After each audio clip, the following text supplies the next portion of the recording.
안녕하세요. 사연 왔어요. 톡톡입니다. 구독과 좋아요, 알림 설정 꼭 부탁드립니다. 그럼 오늘의 이야기 시작해 보겠습니다. 저는 올해 딱 50된 사람입니다. 결혼한 지는 20년 됐어요. 그리고 그 20년 동안 솔직히 남들이 다 부러워하는 삶을 살았습니다. 문제는 남들이 볼 땐 제 인생이 희극이고 너무나 편안한 삶이었겠지만 저는 매 순간 조금씩 불편함을 느끼면서 살았다는 거예요. 그게 참 억울하기도 하더라고요. 특히 저희 시어머니는 남들 눈에는 진짜 천사 같으신 분입니다. 저한테도 딱히 씻자 노릇하시는 분은 아니에요. 그래서 애매하다고 한 것이기도 하고요. 저한테 무리한 거 요구하신 적도 없고 항상 저희 집 살림도 도맡아 해주셨습니다. 처음 시집 올 때 차근히 살림을 늘리고 싶은 마음에 혼수를 크게 안 했거든요. 그게 아마 시어머니 마음에는 안쓰러워 보이셨는지 꾸미꾸미 살림도 사서 넣어주고 그러시더라고요. 그리고 이후에도 제가 일이랑 가정을 병행하는 삶을 살면서 아무래도 조금 가족한테 소홀할 일이 생기다 보니까 시어머니께서 어느 날부턴가 슬그머니 와서 저희 집 살림을 도와주곤 하셨거든요. 솔직히 처음에는 불편했죠. 시어머니가 오셔서 빨래도 하고 설거지도 하고 그런 것들을 돌봐주시니 아무래도 좀 제 살림인데 제 살림 같지도 않더라고요. 그런데 무엇보다 남편이 너무 좋아하고 저도 몇 개 그냥 눈 감고 넘어가면 일단 몸은 편하니 어쩌다 같이 살게 되었습니다. 남편이 저한테 결혼 전에 이런 얘기를 한 적이 있습니다. 사실 우리 엄마가 아빠한테 그렇게 사랑을 많이 못 받으셔가지고 늘 외로워하셨거든. 그래서 지금이라도 이렇게 우리 집 와서 살림하고 그걸로 행복해하시고 즐거워하시니까 나는 너무 마음이 좋아. 그리고 당신이 그걸 이해해줘서 그것도 진짜 행복해. 고마워. 나 진짜 장가 잘 간 것 같아. 남편이 그렇게 딱 얘기를 해버리니까 그 다음부터는 제가 어머님한테 뭐라고 불만 어린 얘기를 참 하기도 애매모호한 상황이 벌어지더라고요. 그런데 한 가지 힘들었던 건 저 빼곤 모든 사람이 다 이 상황을 행복해한다는 거였습니다. 이게 참 말하기가 어려운 부분인데요. 어느 순간 저만 이상한 사람이 되는 것 같은 느낌 혹시 아시려나요? 예를 들면 이런 겁니다.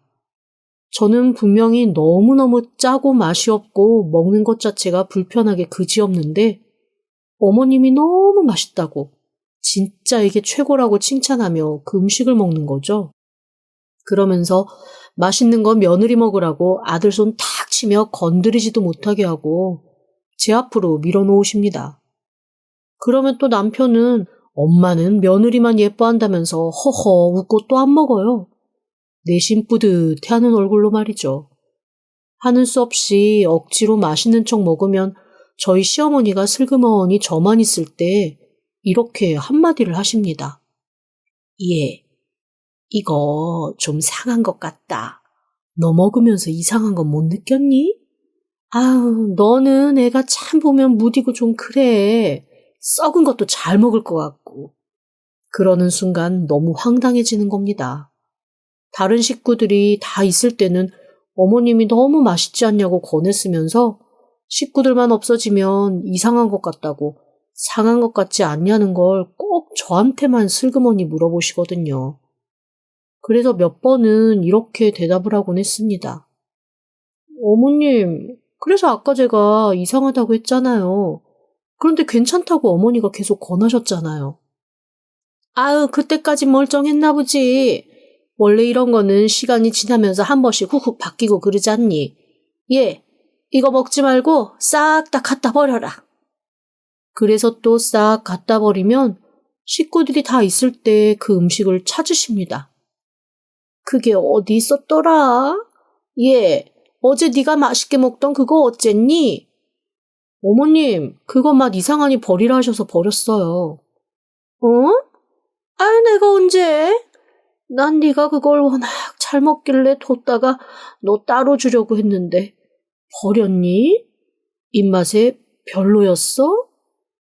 그럼 그 순간 남편의 얼굴이 좀 차가워집니다. 저는 당연히 황당해지는 거죠. 그리고 남편은 꼭 그런 일이 있으면 나중에 슬그머니 저를 불러서 이렇게 얘기합니다. 여보, 엄마 성의가 있는데 그렇게 확 갖다 버리면 어떡해. 엄마 서운해하지 않으시겠어? 아니야, 그거 어머니도 이상하다고 하셨어. 어머님이 버리라고 하셨다니까. 당신이 이상하다고 하니까 어머님이 그냥 당신 맞춰주려고 이상한가 보다라고 하셨겠지. 조금만 더 엄마 신경 좀 써줘. 엄마는 보면 자꾸 당신 좋아하는 거 먹이려고 하시는 것 같은데 당신이 너무 쌀쌀 맞은 것 같아. 내가 엄마 보기가 좀 그래. 그때마다 억울해서 펄쩍 뛰는 건 사실 제 몫이었습니다. 그런데 그것도 대놓고 뭐라고 하기도 그런 게 다른 집 시어머니들처럼 일부러 저 엿먹이려고 작정하고 그러시는 것도 아니고 살짝 애매해요. 뭔가 깜빡깜빡 하시기 때문에 그런 것처럼 보이기도 하고 아니면 정말로 진짜 시간이 지나서 이렇게 된 건가라는 생각이 드는 상황이기도 하고 한마디로 표현할 수 있는 건 딱 하나, 애매하다라는 것밖에는 할 말이 없습니다. 문제는 그 애매함에 항상 놓여서 갈등 상황을 만드는 게 저라는 게 문제인 거죠. 저만 늘 이상한 사람이 된 채로 모든 일이 끝나버리니까요. 어디를 놀러 가려고 해도 어떻게 얘기하다 보면 꼭 저만 반대 의견을 내는 사람이 되어 있습니다. 그리고 그때마다 시어머니는 항상 슬그머니 뒤로 물러나서 자기가 참으면 된다는데 그저 며느리 말을 들어야 한다는 식으로 물러나 버리세요. 그러면 또 남편의 눈초리가 묘해지죠. 두 아이가 모두 조기 유학을 가서 아이들이 없으니 망정이지 애들 어렸을 때는 더 했다니까요. 항상 엄마만 좀 이상해라는 그 눈빛이 얼마나 저를 힘들게 했는데요. 하여간 그런 모든 것들이 다 저를 엄청나게 불편하게는 만들었지만 대놓고 갈등 상황이 벌어진 건 아니니까 제가 뭐라고 또 할 말은 없고 하여간 그런 상황이 쭉 이어지는 십수년이었습니다. 그리고 어느 정도 시간이 지난 후 비로소 저는 이 상황이 어떤 상황인지를 깨닫게 되었어요. 시어머니가 자기의 입지를 위해서 저를 은근슬쩍 이상한 사람으로 만드는데 오랜 시간을 그냥 투자하시는 거였더라고요. 그냥 시어머니는 사랑받고 싶은 사람이었고 저는 그 사랑받고 싶은 상대의 진짜 사랑을 받는 사람이니 제가 그냥 미우셨던 겁니다. 시어머니의 진짜 사랑의 상대는 바로 남편이었거든요. 남편은 아버지 없는 성실한 맏아들의 전형적인 모습을 가지고 있습니다. 저는 한 번도 시아버지의 존재에 대해서 제대로 들어본 적이 없어요. 제가 시아버지 얘기를 초반에 한번 물어본 적이 있어요. 그때 시어머니가 눈물을 지으며 이렇게 말씀하시더라고요. 다른 여자한테 빠져서 한 번도 이 집을 제대로 돌보지 않았던 사람이다. 제가 얼마나 불쌍하게 자랐는지 나는 지금도 쟤만 보면 마음이 찢어진다. 저렇게 훌륭한 아이를 어쩌다가 애비 없는 자식으로 키우게 됐는지. 다 내 잘못이다. 내 죄야. 어머님, 그게 왜 어머님 잘못이에요? 그거는 엄연히 아버님 잘못이죠. 그럼 시아버지는 지금 어디서 살고 계시는지 모르는 거예요? 모르지 뭐. 어디서 또 다른 여자 등골이나 빼먹고 살고 있는지. 내가 그걸 어떻게 알겠니? 그렇게 항상 시아버지 얘기만 나오면 시어머니는 당신의 팔자 타령 그리고 서러움을 잔뜩 토로하면서 말을 끊곤 하셨습니다. 남편도 어렸을 때 몇 번 아버지를 만난 거 외에는 아버지를 본 적이 없다고 하더라고요. 그리고 이렇게 쓸쓸하게 한번 말한 적은 있습니다. 아버지를 좀 찾아보고 싶은 생각은 있었는데 아무래도 엄마가 서운해하시는 것 같아서 아예 생각도 안 하고 시도도 안 했어. 아버지에 대한 얘기를 하면 엄마가 늘 눈물바람을 하시니까 나도 굳이 지금 와서 찾아서 뭐라고 할 말도 없고 아들이라고 딱히 앞에 나타나고 싶은 생각도 없고 당신도 뭐 시아버지 없는 것 차라리 낫지 않겠어? 그건 그렇지. 당신이나 어머님이 괜찮다면 나야 뭐 굳이 상관은 없는데 그래도 언젠가 갑자기 어느 날 불쑥 나타나시는 거 아닌가 싶어서 그것 때문에 한번 궁금해서 여쭤봤던 거지. 남편은 정말로 시아버지에 대해 잘 모르는 것 같았고 느낌에 시어머니는 뭔가 알고 계시지만 말씀을 안 하시는 것 같았습니다. 하지만 사정이 있으려니 하고 더 묻거나 하지는 않았어요. 지금 제 삶에 시아버지까지 나타날 필요는 없다는 생각이 들기도 했고요. 저를 힘들고 불편하게 만드는 건 시어머니로 충분하다 싶고 그나마도 남들처럼 티나게 고생하는 거 아니라 다행이라면 다행인가 하면서 살아온 세월이었는데 진짜 문제는 얼마 전부터 벌어지기 시작했습니다. 남편이 전문직이었는데 남들보다 조금 일찍 퇴직을 했거든요. 대신 저는 정년이 없는 직업이라 계속 일을 하고 있습니다. 아무래도 집에 제가 없고 퇴직한 남편과 어머님이 집에 있으니 어머니로서는 신이 나고 남편은 조금 피곤해하는 눈치이기도 했어요. 하지만 뭐 평생 자기 어머니 애명글면했던 남편이니 지금이라도 한번 제대로 어머니 겪어봐라 이런 마음도 없잖아 있어서 모르는 척 하고 있었습니다. 그런데 남편이 집에 있게 된 이후부터 어머님이 자꾸만 노골적으로 당신과 저를 비교하면서 어떡하든 당신 아들 앞에서 저를 깎아내리는 발언과 행동을 하시는 거예요. 예를 들면 이런 거였습니다. 어머님이 한번 냄비를 대차게 태우신 적이 있었거든요. 남편은 마침 산책을 나가고 없었을 때였습니다. 그런데 왜 냄비 탄 냄새는 환기를 하고 깨끗하게 설거지를 해도 남잖아요. 어머님이 본인 스스로가 그렇게 냄비를 태웠다며 땅이 꺼질 듯이 후회를 하시고 자책을 하시며 냄비를 다 치우다가 남편이 들어오니까 갑자기 저한테 이러시는 거예요. 아이고 그래. 내가 늙어서 이제 이런 것도 제대로 못한다. 아니 그래도 그렇지 어쩌면 냄비 태웠다고 이렇게 네가 날 그렇게 대할 수 있니? 살림하던 사람이 한 번씩 이렇게 실수도 할 수 있고 늙은 내가 언제까지 할 수 있는 것도 아닌데. 아휴 그래 내가 잘못했다. 응? 내가 잘못했어.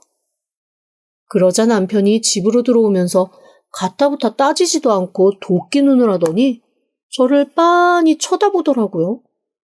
저는 잘못한 것도 없이 그런 게 아니라고 지금 당신이 보고 있는 이 상황은 오해라는 변명을 하기 시작했습니다. 아니 그런데 변명을 하다 보니까 너무 웃긴 거예요. 제가 잘못한 일도 아니고 제가 사고 친 것도 아닌데 그걸 가지고 제가 변명을 하고 있는 이 상황 자체가 너무 어이가 없어서 그나마 변명을 하다가 입을 딱 다물었더니 남편 입장에서는 제가 뭔가 제 잘못을 인정하고 더 이상 얘기하지 않겠다라는 표현으로 받아들였나 봐요. 일단 자기 엄마를 모시고 나가서 기분 전환 시켜드린다고 밥도 밖에서 먹고 아주 밤늦게 들어왔더라고요. 어머님은 밤늦게 들어와서 저를 슬쩍 한번 보시고는 쓱 안으로 들어가 방에서 나오지 않으셨고요. 저는 남편을 붙들고 자초지종을 얘기했습니다. 제가 그런 게 아니고 어머님이 갑자기 왜 그러시는지는 모르겠지만 어쨌거나 어머님을 대놓고 구박을 한 적은 없다고 말이죠. 그러자 남편이 이렇게 얘기하는 거예요. 당신은 의식하지 못하겠지만 당신 말투가 다른 사람들이 듣기에 조금 따지거나 무서울 때가 있어. 엄마 입장에서는 그게 평생 당신을 혼내는 것처럼 느껴지셨대. 내가 얘기했잖아. 우리 엄마 아빠 때문에 상처가 많으신 분이고 그래서 남들이 뭔가 윽박지르거나 와락하는 얘기에 덜컥하면서 긴장 많이 하시는 분이라고. 평생을 살면서 엄마한테 말 좀 예쁘게 해달라는 거 그거 하나 제대로 못 해주는 거야? 그리고 지금 집에서 돈 버는 사람 당신 하나라고 당신이 좀 권세 부리고 유세 부리고 그런다는데 엄마 앞에서는 안 그랬으면 좋겠어.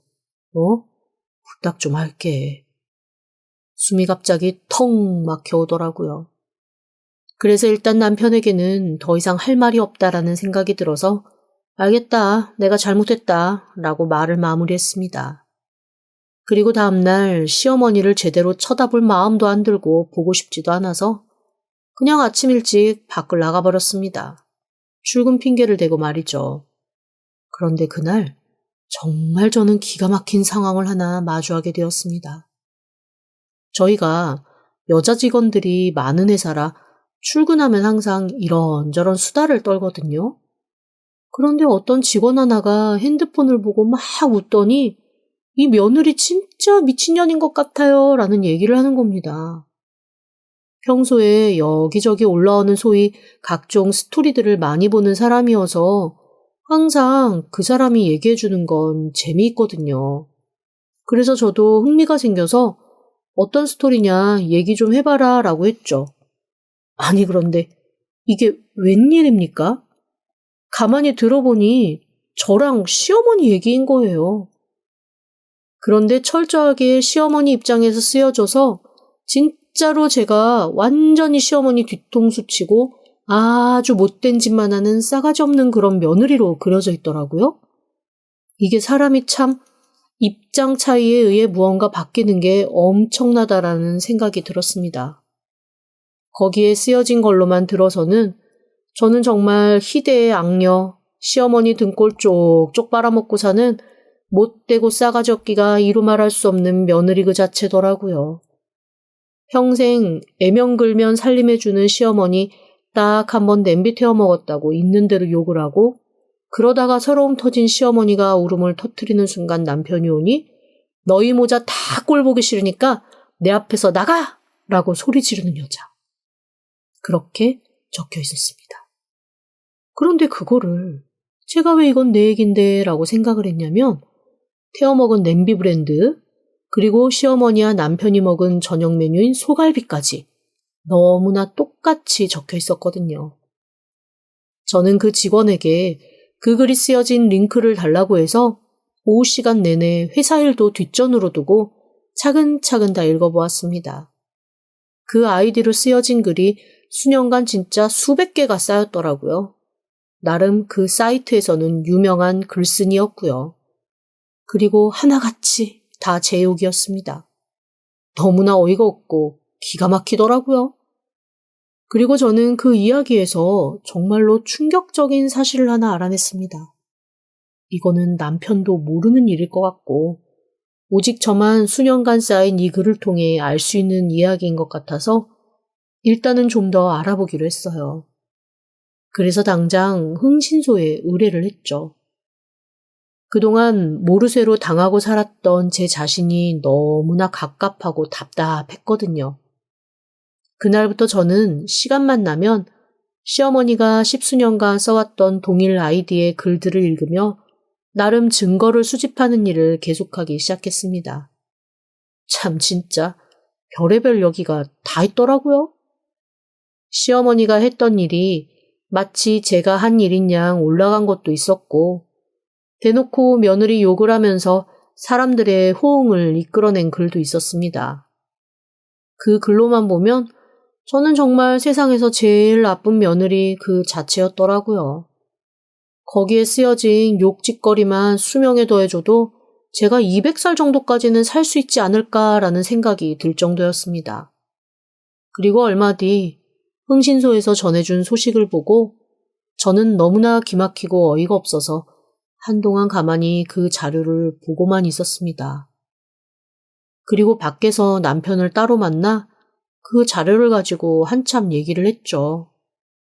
처음에는 자기 엄마 뒷조사를 했다는 것에 화를 버럭버럭 내던 남편도 그 자료들을 차근차근 지켜보면서는 얼굴이 굳더라고요. 그리고는 곧이어 아주 심각하게 한숨을 쉬면서 한동안 밖에 나가서 천천히 심호흡을 하더니 나중에는 저한테 미안하다고 사과까지 했습니다. 그리고 이거는 정말 자기한텐 큰 일이라며 조금만 더 자기가 생각할 시간을 달라고 하더라고요. 그래서 일단은 알겠다고 했죠. 남편에게는 정말로 세상이 뒤집히는 일이었으니까요. 남편은 그날부터 제가 전해준 정보를 가지고 확인하고 알아보러 떠났습니다. 그리고 저는 그 시간 동안 내내 시어머니와 함께 있었죠. 그런데 남편 없는 집에서의 시어머니는 저한테 아주 더 대놓고 이것저것 시비를 걸듯 저한테 못된 소리를 하시더라고요. 저도 이제 더 이상은 참고 싶지가 않아서 시어머니한테 버럭 소리를 지르며 대들었습니다. 그리고 이렇게 얘기했어요. 어머님, 이때까지 인터넷에 어머님 엄청나게 글 많이 올리셨던데요? 그거 다 거짓말인 거 사람들이 알아요? 저도 한번 등판해서 어머님이 올리신 그 말 다 거짓말이라고 조목조목 한번 반박해 볼까요? 뭐라고? 그게 무슨 소리냐? 제가 모를 줄 알았어요? 어머님, 세상이 얼마나 좁은데요. 어머님이 그렇게 글 올리시는 거 언젠가는 제 눈에 안 띌 거라고 생각하셨어요? 그렇게 생각하셨으면 어머님이 너무 어리석으신 거 아니에요? 그런 식으로 다른 사람들한테 거짓으로 며느리 욕먹게 하니까 좋으셨어요? 제가 이때까지 곰 같은 며느리라 다 받아들였던 거지 저도 이제부터는 곰처럼 안 살 겁니다. 그러자 그제서야 시어머니의 본색이 드러나더라고요. 그게 나라는 증거 있냐라는 말부터 시작을 해가지고 저한테 너 내 아들이랑 어디 한번 끝까지 잘 살 수 있나 보자 이런 말까지 정말 이 모든 거를 남편이 다 보고 들어야 하는데 라는 생각이 들 정도로 험한 소리를 저한테 한참 쏟아내셨습니다. 물론 어머니는 제가 그 모든 걸 다 녹화하고 녹음하고 있다는 걸 모르시긴 했겠죠.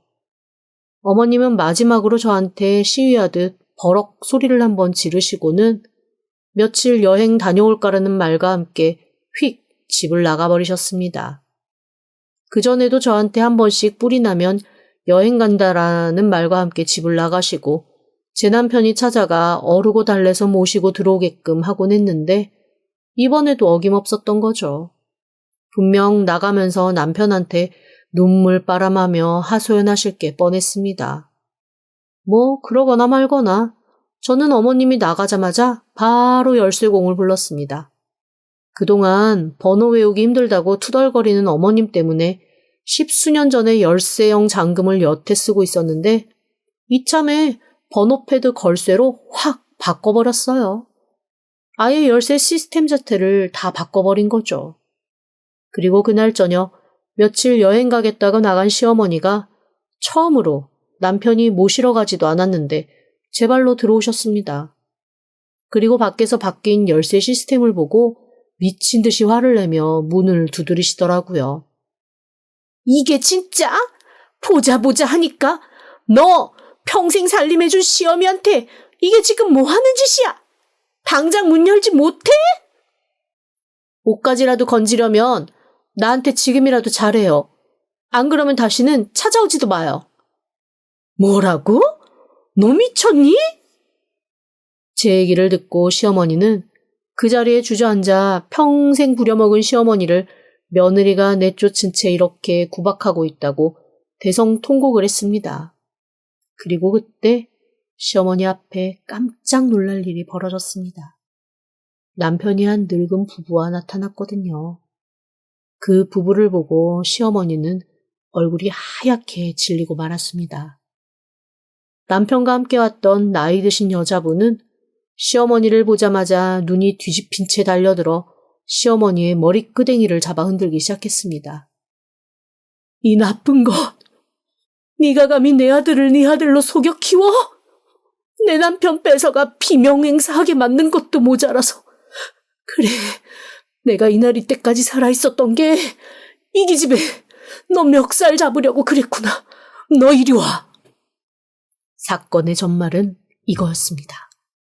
우선 제 남편은 저희 시어머니의 친아들이 아니었어요.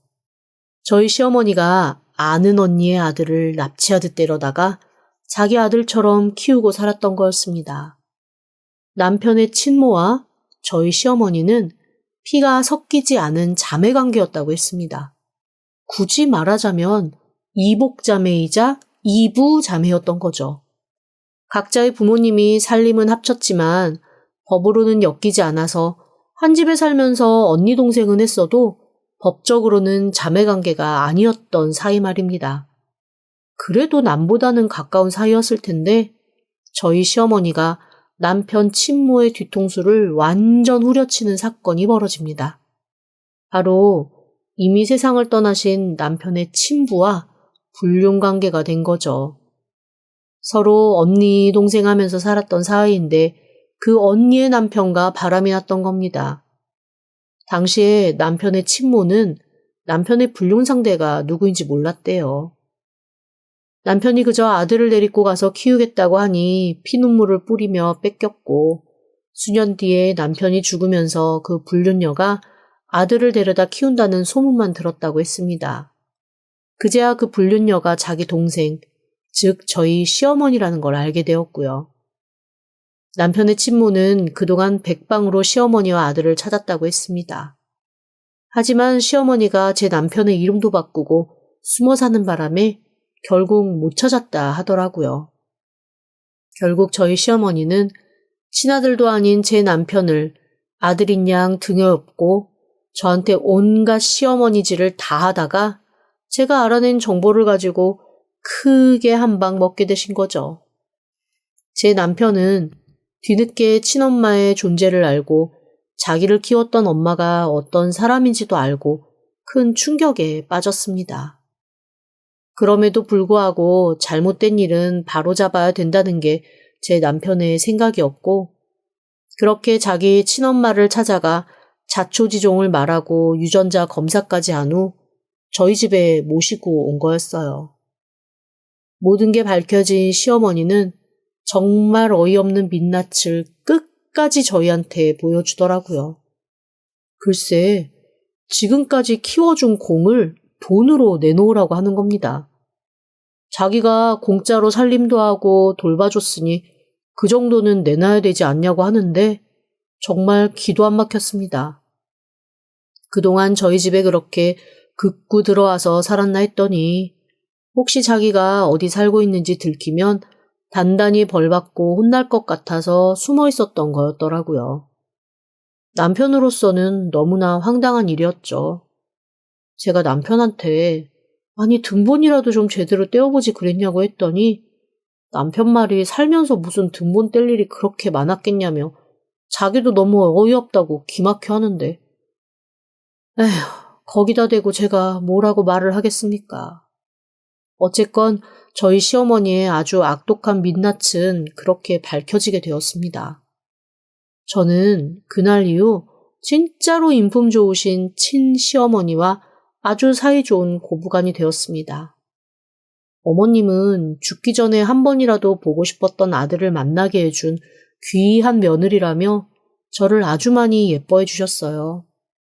어머님과 재혼한 새 시아버지도 너무 인품이 좋으신 분이라 제가 마음에서부터 따르게 되더라고요. 그리고 그렇게 십수년을 시어머니인 척 저한테 가스라이팅 했던 그 가짜 시어머니는 경찰에 넘기기도 전에 어디론가 야반 도주를 해서 또 흔적을 감췄습니다.